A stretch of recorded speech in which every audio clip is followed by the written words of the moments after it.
अभी 16 कारण भावना के बीच में कि वास्तव में सील वृतेश नतीजा और अभिक्षण ज्ञान उपयोग, क्योंकि जब आपकी नजरिया अच्छा हो जाएगा, जब आपकी सोच अच्छी हो जाएगी, आप जिसको चाहते हैं उसके प्रति विनय का भाव अपने आप आ जाता।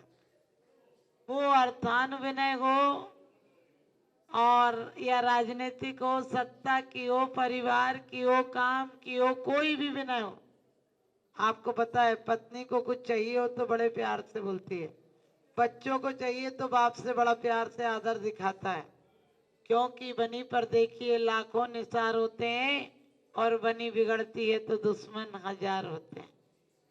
और कहा भी है कि यदि विनय होगा तो क्या होगा, विनय होगी तो आपकी शक्ति कैसी होगी, शील के प्रति होगी। जिसके प्रति विनय होता है, जिसको अपना मानते, उसके अलावा कोई दिखता नहीं है। और यदि शील वृत्तेश पड़ जाए तो फिर अवीक्षण ज्ञान उपयोग, उपयोग बाहर कहाँ जाता है। आप कहते भी आपके अलावा कुछ नजर नहीं आता है। और उसके बाद जब दो चीजें हो जाएंगी, ज्ञान हो जाए अपना और पराये का, तो फिर संवेग और वैराग्य अपने आप उत्पन्न हो जाता है। अभी वैराग्य को उत्पन्न करना पड़ रहा है, और जो करना पड़े समझ लो पराधीनता है। करना पड़ेगा वो पराधीनता है, और हो जाए तो स्वाधीनता है। आप बच्चे से प्यार करते नहीं हो, होता है, ध्यान रखना। बच्चे से प्यार करते नहीं हो, होता है। और नौकरानी को या नौकर को दिखाना पड़ता है, करना पड़ता है, क्योंकि उनके अंदर प्यार नहीं है, प्रेम नहीं है। आज हमने प्यार को, प्रेम को बहुत गंदे शब्दों में ले लिया। यदि कोई कहता है प्रेम हो गया तो लोग सोचते हैं गलत हो गया। प्रेम हो ही नहीं सकता है संसारी प्राणियों से। प्रेम सिर्फ गुणानुराग हो सकता है। प्रेम पवित्र होता है, प्रेम भक्ति होता है, प्रेम पवित्र आत्मा होता है। प्रेम सिर्फ परमात्मा से हो सकता है, और स्वार्थी लोगों से राग हो सकता है, मोह हो सकता है, कुछ भी हो सकता है, जिसे व्यापार हो सकता है, व्यवहार हो सकता है, लेकिन प्रेम तो मात्र विशुद्ध आत्मा से हो सकता है, जो एक बार हो जाए तो दोबारा कोई परवाह नहीं करता है। आपने देखा होगा यहाँ कामी भी क्या कहता है, हमें उससे प्रेम है, हम उसके लिए जान दे सकते हैं। प्रेमी कहते हैं, कोई उधर वेदी नहीं है, चिंता नहीं कर, वेदी नहीं है साइड में, इधर वेदी नहीं है, ऐसे बैठे। ध्यान रखना, जिससे प्रेम होता है तो लोग क्या कहते हैं, प्रेमी हमें मर कर भी कोई जुदा नहीं कर सकता है। ये जो प्रेमी कहता है मर के जुदा नहीं कर सकते हैं। एक लड़की को किसी से प्रेम हो गया, वो अपने पिताजी से थर थर कांपती थी, कभी सामने बोल नहीं सकती थी, लेकिन उसके पिताजी ने कहा कि उसे छोड़ना पड़ेगा। वो चुप रही। उसके पिताजी ने कहा कि यदि तू नहीं छोड़ेगी तो मैं उसे मार दूंगा। वो लड़की बोली, पिताजी आप उसे मार तो दोगे, लेकिन मुझसे जुदा नहीं कर सकोगे।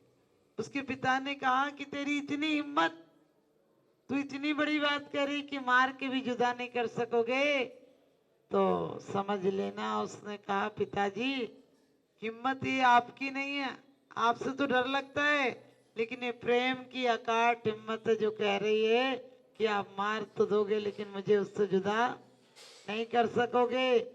ध्यान रखना, ये रागियों के प्रति भी प्रेम ये कहता है कि मार तो दोगे, जुदा नहीं कर सकोगे। जब बीतरागी से प्रेम हो जाएगा तो कोई मारेगा क्या, वो प्रेम तो तुम्हें अमरता दिला देगा। आपको पता है आज क्या है, 15 अगस्त को क्या होता है, सब लोग कह रहे स्वतंत्रता दिवस। मैंने हवा के शौक से खोली थी खिड़कियां, मैंने हवा के शौक से खोली थी खिड़कियां, सारी गली का गंध मेरे घर में आ गया, सारी गली का गंध मेरे घर में आ गया वाला हाल हो गया। हमें स्वतंत्रता मिलना चाहिए थी, लेकिन क्या मिला, आज का दिन बहुत अच्छा दिन नहीं था हमारे लिए। स्वतंत्रता मिली थी, लेकिन आज आंसुओं की धारा भी बही थी, क्योंकि मात्र 5 करोड़ व्यक्ति की जीवन त्राहिमाम हो गया था। और वो स्वतंत्रता भी मिली तो 14 अगस्त की रात, आप सबको पता है कितना दुर्भाग्य का दिन था। इसीलिए कहते हैं अंग्रेजों का साथ मत देना, विदेशी कंपनियों का साथ मत देना, क्योंकि अंग्रेज तो चले गए जो दुख धर गए, वे तो चले गए जो दुख धर गए। हमारे यहाँ फूट की शासन की नीति आप सबको पता है, फूट पैदा कर गए। और फूट पैदा करने के कारण आज हमें इधर आजादी का जश्न मनाना था, उधर सैकड़ों लोगों कत्लेआम हो गए। सोच सकते हैं। उसके बाद भी यदि यहाँ का व्यक्ति गया तो पाकिस्तान नहीं पहुंच पा रहा था, पाकिस्तान का व्यक्ति यहाँ नहीं आ पा रहा था। ट्रेनों में चुन चुन के मारे जा रहे थे लोग, और लोग अपनी कैसी धन दौलत सब छोड़कर भागे थे, प्राण बचा कर भागे थे, वो प्राण भी नहीं बच पाए थे। आप सोच सकते हैं, ये अंग्रेजों की कूटनीति थी कि हम दोनों लोगों को, हिंदू और मुसलमानों को अलग अलग सत्ता देंगे, सत्ता नहीं देंगे। हमने सत्ता लेने के लिए एकजुट होकर काम किया था, लेकिन सत्ताधारों की स्वार्थ ने हमें 2 भागों में विभाजन कर दिया। और आप विचार करना कि उसके बाद से कितने युद्ध हुए, जिनमें हमारे हजारों नहीं लाखों व्यक्ति मारे और अरबों रुपए का नुकसान हुआ है। फिर भी एक विदेशी कंपनी आई थी, इतनी महंगी कीमत चुकानी पड़ी। आज कितनी विदेशी कंपनी आ रही हैं भारत में। हम स्वदेशी का गीत गाते हैं, उत्तमा स्वात्म चिंता च देह चिंता च मध्यमा, अधमा काम चिंता च पर चिंता धमाधम। हम उन नेताओं को पूछते हैं जिन्होंने स्वतंत्रता दिलाई थी, लेकिन हम उन महान नेताओं को भी पूछते हैं जिन्होंने हमें आत्मा से स्वतंत्रता का रास्ता बताया था। वो कौन है? मोक्ष मार्गस्य नेतारम वेतारम कर्मवृताम ज्ञातारम विश्व तत्वानाम वंदे तद्गुण लब्धये। इस जुबान से निकलता है, जीवन से नहीं निकलता। आज विचार करके देखना, एक पेस्ट से लेकर सोने का तकिया तक विदेशी है। हमारे इंडिया का माल नहीं मिलता, जबकि इंडिया, सच पूछो भारत, इंडिया मत कहो भारत कहो। क्यों?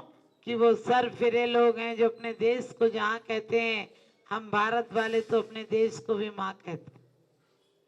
100 में से 80 बेईमान, फिर भी मेरा देश महान। आज सिर्फ एक दिन झंडा फहराने से कोई स्वतंत्रता मिलती है? विचार करना, जितनी हिंसा पहले नहीं थी उतनी अब है। जितना परिवारों में उन दिनों अभाव में थे, लेकिन परिवार का सद्भाव था। उन दिनों भले हम तकलीफों में थे, आज आप सबको पता होगा कैसे कैसे करके हमारे स्वार्थी लोगों ने गद्दी की लालच में हमने अपने उन नेताओं को खो दिया। यदि समझौता किया होता और समझौता के टाइम ये किया होता कि भगत सिंह आदि को छोड़ना पड़ेगा, इसी बात पर समझौते करते हैं, तो उन्हें फांसी नहीं दी जाती। लेकिन भले उन्होंने अपराध किया था, उन्होंने क्या कम अपराध किया? हमारे भारत का स्वाभिमान होना चाहिए। एक बार एक व्यक्ति विदेशी आया और कहने लगा कि अपन प्रतियोगिता करते। बोले क्या? बोले एक स्वतंत्रता सेनानी का नाम तुम बताना, हमें एक चाटा मारना, हम तुम्हें बताएंगे, हम तुम्हें एक चाटा मारेंगे। उसने कहा ठीक है। उसने, अंग्रेज ने कहा डेंकले, तो इसने कहा सुभाष चंद्र बोस, और उसने कहा बाद में उनके तो सब नाम ही ऐसे होते हैं, डेंकले, फेंकले, डेंकले। तो उसने 2 नाम बोले, डेंकले और टेंकले। फिर से उसने 2 चांटे मार दिए भारत वाले को। भारत वाले ने कान पकड़ा और चांटे पे चांटे, चांटे पे चांटे देता ही रहा। वो तो 10-15 मिनट तक चांटे लाल कर दिया। तो वो कहने लगा, अंग्रेज कहने लगा ये क्या है? बोले जलिया वाले बाग वाले हैं। आप समझ गए। एक अंग्रेज बोला तुम्हारे भारत में, उसने पूछा ये क्या है, बोले केला, बोले इतना इतना सा केला मिलता है, हमारे यहाँ इतना बड़ा बड़ा केला मिलता है। अंगूर, बोले तुम्हारे यहाँ इतना इतना सा मिलता है, हमारे यहाँ इतना बड़ा बड़ा मिलता है। संतरा, बोले तुम्हारे यहाँ इतना सा, हमारे यहाँ बड़ा बड़ा मिलता है। भारत वाले को गुस्सा आया और बहुत बड़ा तरबूज उठाया। उसने पूछा क्या है, बोले हमारे भारत का अंगूर है। ध्यान रखना, हम भारत वाले अपना दिमाग का उपयोग करें। आप विचार करना, मैंने कहा कि हम स्वतंत्रता मनाते हैं, क्या स्वतंत्र रहा हमारे यहाँ?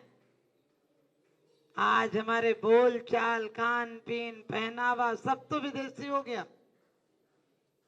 आज 2 पैसे की चीज भी यदि चाइना या विदेश से आती है तो हम तुरंत मंगाने को तैयार हो जाते हैं। ये नहीं सोचते हैं कि 2 रुपए या 10 रुपए हमारे देशवासियों के लिए बारूद खरीद के लाएंगे, हमारे देशवासियों के लिए जान पर भारी पड़ जाएंगे। हम सबको आज बेईमानी के लिए लूट खसोट से तिजोरियां भर लोगे। अरे तिजोरियां भरते हो उम्र भर के लिए, अफसोस है मौत का फरिश्ता रिश्वत नहीं लेता। हमें आज के दिन याद करना है मात्र जन गण मन, समझे? ये गीत हमें नहीं गाने चाहिए। ये क्या कह रहे, भारत भाग्य विधाता, किसको कह रहे हैं? विदेशियों के लिए गीत गा रहे हैं, उनके सम्मान में गीत गाए जा रहे। आपको सब कभी इतिहास पढ़ के देखना, अभी तो टाइम नहीं है। ये उनके सम्मान में गीत गाए गए थे कि जन गण मन अधिनायक जय हो, भारत भाग्य विधाता। आपको बच्चों को क्या पढ़ाया जाता है? भारत में वो नहीं आते तो ये नहीं होता, रेल नहीं चलती, आविष्कार नहीं होते, मोटर नहीं होती, गाड़ियां नहीं होती, पक्के मकान नहीं होते। अरे उनके आने के पहले हमारे भारत में 17,000 विश्वविद्यालय थे। कौन सी तकनीकी नहीं थी? लोग कहते हैं उनने ऑपरेशन करना बताया। आपको पता पहला राष्ट्रपति तो इसीलिए मर गया क्योंकि वो सिर्फ खून निकाल के, गंदा खून निकाल देते हैं, उसके बाद टांका लगा देते थे। उसको गंदा खून निकालने के लिए कट लगाया, वो इतना खून बह गया कि मर ही गया। आपको मैंने नाम बता दूंगी कल, लेकिन सोच के देखना। हमारे भारत में एक जैक्वेले करके विदेशी आया, उसने वहां की लिखत में है, विधानसभा में जाकर कहा कि मेरी नाक कट गई थी। भारत में बहुत ज्यादा तकनीकी है, भारत में बहुत ज्यादा आविष्कार है, आयुर्वेदिक बहुत अच्छा वहाँ का। बोले मेरी नाक कट गई थी, मैं नाक को लिए खून चू रहा था, गया और एक कांगड़ा विश्वविद्यालय था, बोले कांगड़ा में एक वैद्य ने मेरी नाक जोड़ दी। तो लोगों ने कहा नाक किसने काट दी? बोले भारत वाले नाक काटने को गर्दन काटने से बड़ा समझते हैं। उनने हमारी नाक काट दी, हम भारत की बुराई कर रहे थे, लेकिन फिर वो लोग दयालु बहुत है, उनने हमारी नाक जोड़ दी। आप सोच सकते हैं, आज कहीं जाओ ब्लड लेते हैं, हमारा वैद्य हाथ देखकर बता देता था कि तुमने क्या खाया है, कितने दिन में बीमारी ठीक होगी। आज ब्लड टेस्ट ही कराते रहो। हमने कि खून भी दे आते हो, रुपया भी दे आते हो, कैसी मुंह रखता है? सोच कर देखना, आज एक आंख वाले को दूसरी आंख का पता नहीं चलता है, और आगे चल के तो एक दांत का एक ही डॉक्टर होगा, दूसरा दांत भी नहीं देखेगा, क्योंकि विज्ञान के पास सिर्फ आविष्कार हैं और हमारे पास परिष्कार है। हम आत्मा को विशुद्ध बनाने का मार्ग जानते हैं, हम आत्मा को कर्मों से मुक्त करने का मार्ग जानते हैं। और सच्चाई यही है, इस दिन ये संचार हो जाएगा दुनिया में। आज प्रति घंटा 1,60,00,000 रुपया सैनिक और शस्त्र बल पर खर्च होता है। आप सोच सकते हो, फिर भी दुनिया बारूद के ढेर पर खड़ी है। भारत वाले कहते हैं हमने 18 बार बम बना ली कि दुनिया समाप्त हो जाएगी। चीन कहता है हमने 80 बार बना लिए, रूस कहता है हमने 15 बार, 17 बार, अमेरिका कहता है हमने 115 बार पूरी दुनिया का समाप्त हो जाए ऐसे बम बना लिए। इजराइल अलग, चीन अलग, रूस अलग, अरे सारे देशों ने इतने बम बना लिए। पागल हो क्या? जब एक बार में दुनिया समाप्त हो जाएगी तो दूसरा बम कहाँ काम आएगा? बुद्धि की हीनता भी देखो, कितना पैसा खर्च कर रहे हैं। आप भी ध्यान रखना, हमारे जीवन के चरित्र बचाता है। वो चरित्रहीनता पर भी विदेशियों की नजर है। आज हमारे कल परिवार हो गए, लड़का देखने जाते हैं, बोले सिंगल लड़का है, बहुत बढ़िया है। हमने कि अनाथ आश्रम का देखा, वो बिल्कुल ही सिंगल ही मिलेगा, उसके माँ बाप होंगे ही नहीं। आपको पता है, लोग कहते हैं बढ़िया फैमिली है, माँ बाप तो गांव में रहते हैं, वो बाहर रहता है। हमने कही अरे लोग पहले एक एक रोटी देते थे तो पेट भर जाता था, कहते थे बहुत बढ़िया परिवार है, 7 भाई हैं, एक एक रोटी देंगे तो पेट भर जाएगा। आजकल बोलते हैं बहुत बढ़िया परिवार है, सिंगल लड़का। हमने कि मर जाएगी तो खबर लेने वाला कोई नहीं मिलेगा। आज की लड़कियों से भविष्य की सुंदर कल्पना कर सकते हो क्या? वो खुद ही भुखमरी डाइटिंग करके आती है, लोगों को क्या रोटी देगी? ध्यान रखना, आप लोग बहुत खुश मत हो ना कि हमारी लड़कियों ने विदेशी कपड़े पहन लिए।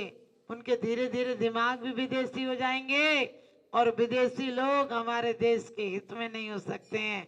समझदारों के लिए इशारा काफी है। हम अपने स्कूलों को, अपने संस्थाओं को विकसित नहीं करते हैं। आप लोगों को लगता है, लोग कहते हैं माता जी हरियाणा में धर्म है क्या? हमने कहीं धर्म नहीं है, लेकिन जुआरी का दिल है। अम्बाला कैंट से बुलाने आए लोग हमें, गुड़ मंडी थे, यानी हम शहर में थे, जैसे ये चौक है और सिटी बाहर हो गई। तो वो लोग आए और कहने लगे माता जी आप मंदिर के अंदर रुकोगी कि बाहर रुकोगी? मैंने बोल दिया बाहर रुकूंगी, क्योंकि कभी कभी हम लोग को समस्या हो जाती है। तो बहुत आज से 28 साल पहले की तो हम लोग बाहर रुकेंगे। तो 1.5 महीने बाद का टाइम दिया था, 1.5-2 महीने बाद का। जब मैं गई तो उन्होंने बिल्कुल हमें नई धर्मशाला का उद्घाटन किया, 1 मंजिल थी। हमने बोला कि पवन भाई ये क्या कर रहे हो? तो कहने लगे आपने बोला था ना बाहर रुकेंगे, और बाहर हम पे धर्मशाला नहीं थी। तो बोले जिस दिन से आए हमने उसी दिन से बनाना चालू कर दिया, और ये अभी तो बिल्कुल ऐसी तो हो गई, आप रह सकते हो। बुहाना एक गांव है रानीला के पास, उन लोगों के यहाँ हम गए तो वैसे तो वो लोग जानते नहीं थे। हमने पूछे कौन से भगवान है? अध्यक्ष बोला बाहर पूछ के बताऊंगा। अभी पूछ के बताता हूँ कौन से भगवान। उनकी पत्नी से मैंने कहा कि भाभी पूजा करेंगे, द्रव्य ले आना। बोले क्यों हो गए द्रव्य? हम बोले चावल और बादाम ले आना। कहने लगी बना के ले आऊं कि कच्चे ले आऊं? आपको लग रहा होगा वो लोग अज्ञानी हैं, लेकिन ध्यान रखना, मैंने कहा जुआरी का दिल है। फिर 8 दिन हम रुके, 8 दिन रोका उन लोगों ने बहुत। उस समय हमारी एज भी कम थी, 30 साल की थी। तो लोग ये कहते थे छोरियां सी, यानी बच्चियों सी के माता जी होवे, ये कहीं तो छोरियां छोरियां सी माता जी होवे के। और ध्यान रखना, वहां हमको 8 दिन तो रोका, तो हमको भी लगा कि ऐसा समाज है। हमने एक दिन बोला कि भाभी दिन में खाया करो खाना। तो कहने लगी रात का खाना दिन में कैसे खाया जाएगा? आप समझ सकते हो। और भाई साहब भरपूर ड्रिंक करते थे, भरपूर, समझिए दिन में भी वो ड्रिंक किए रहते थे। लेकिन उनका दिल देखो, कहने लगे क्या करोगी थे? रोहतक जाके हमने कहा विधान। तो कहने लगे क्यों हो बे विधान? तो हमने से बोला थे को नहीं समझोगा, यानी आप नहीं समझोगे। तो कहने लगे मारेट कर लो। हमने कहा थारेट नहीं कर सकूं, थारेट तो कहीं भी इंतजाम को नहीं, यानी कुछ भी इंतजाम नहीं। और उनके यहाँ सच बताती हूँ, हरियाणा की जैन संस्थाएं देखकर गौरव होता है। अंबाला में 2 लाख रुपए डोनेशन देकर भी जैन स्कूलों में, जैन स्कूल में एडमिशन नहीं है। इतना स्टैंडर्ड का, इतना सबसे सुपर स्कूल जैन स्कूल में। हरियाणा में हर जगह गोहाना, गन्नौर, सोनीपत, पानीपत, करनाल, हर जगह बढ़िया से बढ़िया स्कूल है। अपनी जैन संस्थाएं अच्छी हैं। हरियाणा के लोग ऐसे हैं, 16 दूनी 8, पढ़ा लिखा जाट। मैंने दिल में उतर आए तो कुछ भी कर दे। तो आप ध्यान रखना। अब हमने बोला मैंने आपके यहाँ कुछ नहीं हो सकता, आपके यहाँ कुछ है ही नहीं, कोई समझता ही नहीं, तो विधान क्या करूंगी? तो कहने लगा, हम बोले थाने पे नहीं हो सके, यानी आपके यहाँ नहीं हो सकता है। हरियाणा में मैंने बोला कि वहाँ पम्पलेट छप गए। तो कहने लगा कि अब बाहर रुकवा लो, अभी पैसा दूंगा। पंपलेट वाले को बोला कितने के छपे? उसने कहा 20,000 के। कहने लगे हमारे से 35,000 ले लियो, हमारे छाप दे, उसको मत दे, कह दे काम नहीं हुआ। फिर हम स्कूल में प्रवचन था उस दिन, हम स्कूल में प्रवचन से आए तो हमने बोला सतीश भाई कहाँ गए? कहने लगे कि माता जी वो तो विधान की तैयारी को गए। हमने कहा उन्हें पता ही नहीं तैयारी तो क्या करेंगे, क्योंकि एक दिन पहले हमने कहा था कि आपके यहाँ नहीं रुक सकती हूँ मैं। कुछ भी नहीं था, एक लोटा पानी डालो तो पूरी मंदिर की परिक्रमा करके बाहर निकलेगा। मैंने वैसे धर्मशाला इस हिसाब की नहीं थी तो किले की तरह है, कम से कम नहीं तो 10 फीट की दीवारें होंगी। लेकिन कभी साधु बहुत दिनों से नहीं आए, कोई उनके 150 साल पहले आए होंगे या कभी आए होंगे, वो लोग बुलाते भी नहीं थे, हमको भी यही बोलते थे हमारे टाइम में मत लाजो माता जी ने, कौन करेगा व्यवस्था, यानी कौन करेगा व्यवस्था। लेकिन एक दो गांव में हम रुके रहे कि नहीं करोगे तो हमारे बच्चे कर लेंगे साथ वाले उस टाइम। और लेकिन आप देखिए जो ये बच्चे आते हैं स्थापना पे, आपने देखे होंगे स्थापना पे, जब हम कह रहे थे बच्चे हमारे साथ 30 साल से जुड़े, उन बच्चों की हिम्मत है, वो बच्चे अपने आप चौका लगा लेते थे जैसा बनता था उनसे उल्टा सीधा, लेकिन हम वहां रहे। और बाद में आज इतनी भक्ति है, 30 साल बाद भी वो स्टेज हटा नहीं है। 30 साल हो गए हमें वहां गए, लेकिन हम उनसे कहते हैं हटा दो स्टेज, वो कहते हैं हमारे प्राण ऐसे स्टेज को कैसे हटा दें। बहुत सुंदर वेलवेट की सितारे लगा के स्टेज बना रखी, हर साल कपड़ा बदल देते हैं मलमल का उस पर, लेकिन कोई साधु चला जाए उसके आगे स्टेज बनती है, वो स्टेज हटती नहीं है। लेकिन आपको बता दूं, ये बात बताना है कि दिल कैसे होना चाहिए, मात्र सुहा सुहा करके नहीं होता है। जब उनके यहाँ हम एक दिन बोले थे आपके यहाँ नहीं रुक सकते, कुछ भी तो इंतजाम नहीं है, ना तो मंदिर धर्मशाला ज्यादा साफ है, ना कुछ है, ना पूजा का बर्तन उर्तन दिखता ही नहीं। जब हम लौट कर आए प्रवचन से तो कम से कम 20 लेबर तो पुताई के लिए लगा हुआ था, पिलम्बर अलग ना, दीदी लोग थी साथ में, तो उनकी व्यवस्थाओं के लिए लगे थे, दरवाजे वाले, पार्टीशन वाले। हमने कहा ये क्या मेला सा लगा रखा? बोले सतीश भाई ये कह के गए हैं कि शाम तक सारा इंतजाम मिलना चाहिए, शाम तक सारा इंतजाम मिलना चाहिए। मंदिर में बहुत सारे पुराने लोग हैं तो बर्तन बहुत हैं, तो बर्तन वाले 2-3 लेबर बर्तन साफ करने पे लगी थी, पुताई वाले पुताई पे लगे थे, सारे काम वाले। हमने दूसरे दिन वो शाम हमने बोला कि कब तक आएंगे सतीश भाई?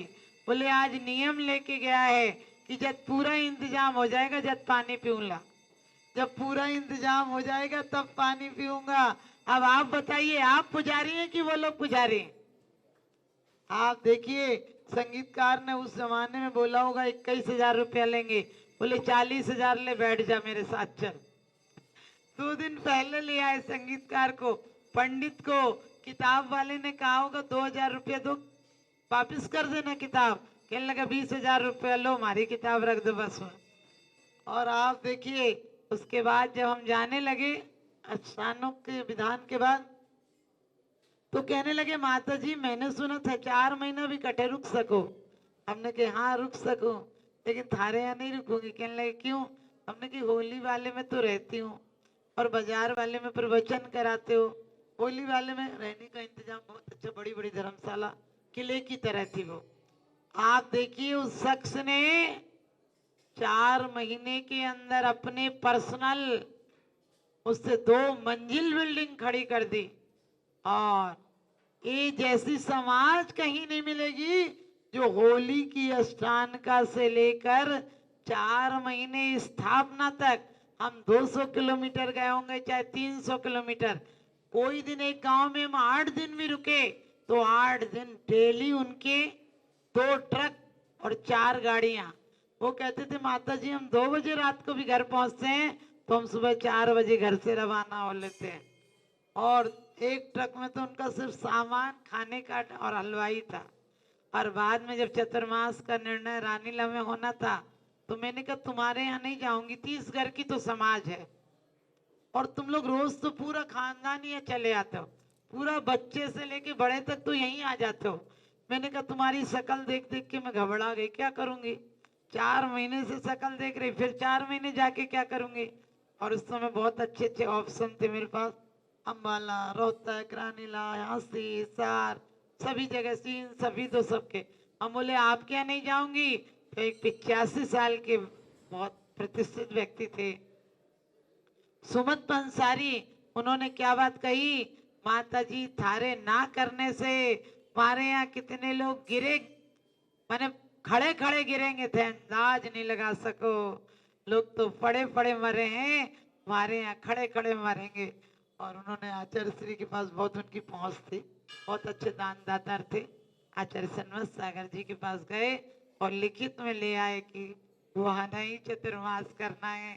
लेकिन आप बता दो, वो व्यक्ति जो ड्रिंक करते थे आज एक समय भोजन करते हैं। गुड़गावा सोना रोड जो सबसे बढ़िया कॉलोनी कहलाती है सोसाइटी, उसके अध्यक्ष हैं। तो आपको ये बताती हूँ कि रंग को बदल कर तस्वीर बदल देते हैं लोग, कमान से निकला हुआ तीर बदल देते हैं लोग। आप तो अपने ख्यालात बदलो, बदलने वाले तो तस्वीर से तकदीर बदल देते हैं लोग। आज के दिन आप लोग यही समझना कि हमारे यहाँ दातुन मंजन में की जाती थी, आज कोलगेट, और आप समझ गए कितने पेस्ट हैं तो इतने महंगे आते हैं, घी से महंगे आते हैं। और उन्हें पागलपने की भी हद है, लगा के थूक देते, उन्हें घी पे रोटी की जगह लगा कर खाओ। समझ गए? आप समझ गए कितनी चीजें हमारे यहाँ, दूध बेसन मिला के लगा लो, सारी गंदगी चेहरे की साफ हो जाती थी, आप इतने महंगे महंगे क्रीम लगा रहे हो। अरे मत रूप निहारो दर्पण में, दर्पण मैला हो जाएगा, निज रूप निहारो अंतर में, अंतर उजला हो जाएगा। तो आप सबको बहुत बहुत आशीर्वाद, और आप लोगों के समझदारों के लिए इशारा काफी है। हम स्वदेशी चीज अपनाएं, पैसे दो लगते हैं तो लगने दो, कहाँ जाएगा, लेकिन भारत का पैसा भारत में जाए। अपने बच्चों को गौरवशाली बनाएं, भारत का इतिहास बताएं कि ये आजादी हमें आसानी से नहीं मिली है। और उन स्वतंत्रता सेनानियों के लिए आज याद करेंगे कि उन्होंने कितनी यातनाएं सही इस देश को स्वतंत्र बनाने के लिए। क्योंकि भारत में कंकड़ नहीं शंकर पैदा होते हैं, तीर्थंकर पैदा होते हैं। हम सब तीर्थंकरों के चरणों में कोटि कोटि नमन करते हैं।